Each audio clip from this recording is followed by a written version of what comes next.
that to get the fundamental parts of the story right, which is the human part, a fair amount of effort is put into what might happen if you grew up in those conditions. Okay, great. So, we're here at the Human to Mars Summit, and clearly storytelling is a really major part of really being human in general, and that story is accelerating, it seems, outward. And a lot of discoveries have been made recently with water on Mars, and we've been landing a few rockets on barges and things like that. How much has that accelerated the storytelling of Mars, and in what way?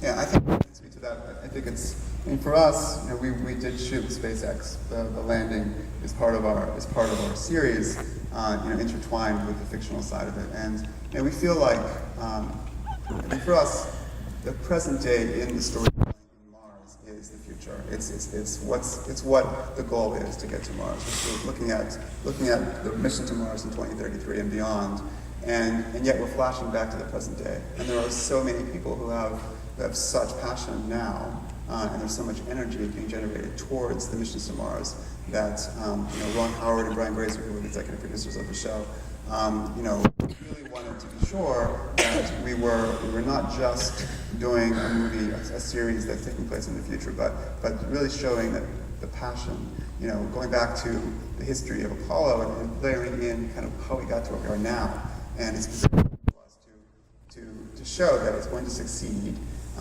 We're there in the present day of the series, and what's happening now and what's happened in the space program to date has been really setting the stage for that. And we really feel like that zeitgeist is all coming together, and partially due to Martian, who definitely has created this huge groundswell of interest in Mars and support, but there are many other factors involved as well.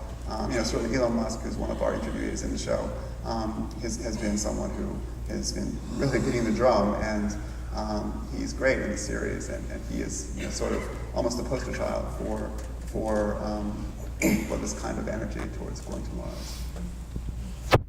There's been a remarkable convergence of a whole bunch of factors, and in my wrap-up talk at the end of the day, I'll go into this in greater detail, but you look at the last 15 years worth of discoveries at Mars, including the apparent presence of briny water on the surface. And when I started in this whole endeavor, I got interested in it when I was 9 or 10 years old. Nobody would say Mars had anything other than maybe, if it had water, it was 2 billion years ago. And we've knocked off 9 zeros. That's pretty remarkable over the last 15 years. And so we have the scientific discoveries, we have the emergence of public interest through The Martian and other things, National Geographic, the movie that I've been working on. We have at least proof of principle study that says, hey, we could probably get there with NASA's current budget if we have the political will to do so. So I think we're in quite a remarkable time. And if we can continue as a community to build this consensus, I think we'll see people on Mars. I'll be 85 in my lifetime, and that's a remarkable chain of events. But I don't think you can understate the value of the entertainment media to generate this kind of excitement. I think that people in this room and people on this stage are very aware of the news stories and pay attention to what's happening in the community. I think that that's not true necessarily of a large majority of people, that they don't know that I can tell you that my sister has no idea that there was evidence of water found on Mars. There are a lot of people that pay no attention to this, but they do go to the movies and they do watch television. And so something like The Martian or something like the television show that you're working on, these are the kinds of things that generate that sort of excitement that then flow, I don't know whether you'd want to call it uphill or downhill, to our political leaders or to the leadership that make these kinds of things happen. So the entertainment media is incredibly important in generating this kind of excitement. But for you, for future work or impact on Martian, what are these new discoveries? Oh yeah, just like so I finished writing The Martian in 2012, and since then all these jerks have found things that have just invalidated big chunks of it. my hero, Mark Watney, goes through these extreme measures to turn rocket fuel into water. Basically, he needs to, like, you know, reduce hydrazine to liberate the hydrogen, collect CO2 from the Martian atmosphere, run it through the oxygenator to get extra oxygen, mix the hydrogen and oxygen to make water, and it gets a little bit explodey, things don't exactly work out. Turns out all he needed to do was bring dirt in from outside and heat it up. Because at the time that I wrote all this before Curiosity had ever landed on Mars, and Curiosity goes like, hey, look, there's some crap water in here. People didn't know that back then. The other thing is just the rate at which technology is being developed is faster than I predicted. I have all these things where he's got very, very limited CO2 scrubbing capability for his EVA suit. He's got the oxygenator in the hab, that'll run forever. But to pull CO2 out of his EVA suit, he needs these canisters that are expended and used up. They already now, NASA, the current PLIS, which is Portable Life Support System, that's the backpack part of the spacesuit. The PLISs that they're working on right now can do it through a membrane system and separate out the CO2 indefinitely without using any chemical, without expending anything. So it's already like the spacesuit depicted in the book is already out of date. So that's pretty cool, though. I mean, I love to see that, you know, the real world outrunning my imaginary tech. It's cool. Okay, about the magnetosphere. Let's talk about the magnetosphere. So there's all this different Mars media, you know, over the decades of how traveling and maybe living on Mars might be depicted. But we know, you know, some information about the magnetosphere and how the retention of the atmosphere there. What will it be like when people colonize? Are they going to be living in the lava tubes? Like, how are they going to breathe? What's the story?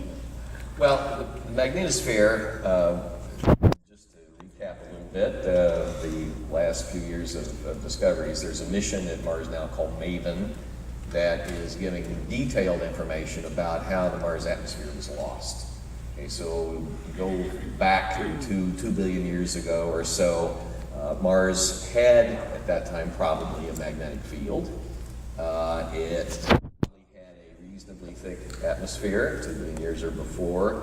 It probably had volcanic action that was replacing that, even though the size of Mars, being half the size of Earth, means that its gravity can't hold on to that atmosphere, but it's being replenished.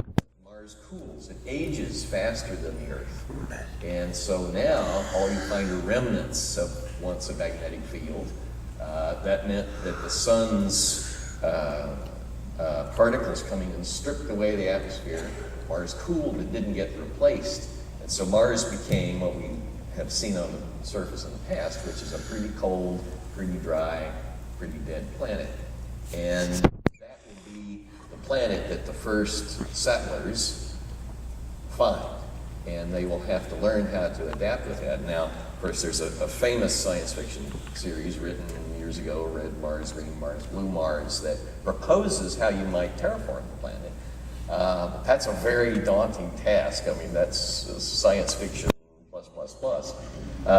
So in the interim, that first few decades, you're going to have to deal with a very thin atmosphere, mostly all carbon dioxide. But from the discoveries of the last 15 years, we know that there are places on Mars where, I mean, the Mars Odyssey found this actually in 2002 or so. You stick in your shovel and it's 80% water ice by volume. I mean, talk about living off the land. This is a huge advantage. So there are things we didn't know about settling on Mars, using the resources, but it will be a tough environment in the first 10, 20, 30 years. Yeah, I mean, in Mars, we really, in the 6 episodes, we're really only in the span of 4 years. It's that first mission. And the goal really is to establish the colony in the lava tube, to find the right latitude to establish that first colony, and from there to be able to expand and do other things. And you know, we filmed with the High Seas Project in Hawaii, which is actually it's an experiment about largely about sort of living in a community apart from the rest of the world. It really is about stresses and strains upon living that way, but it's also about lava tubes and about exploring them and figuring out how to create an environment in a lava tube. How large is a lava tube? we really dug in deeply about what kind of community, what kind of a city, small city, a McMurdo-like city, can be established within that longitude. And that's the direction that we went in, thinking that what you're talking about, terraforming is happening so far down the line, and being able to create other ways of living. But as you say, the first 10 years is going to be probably longitude if we can really find that.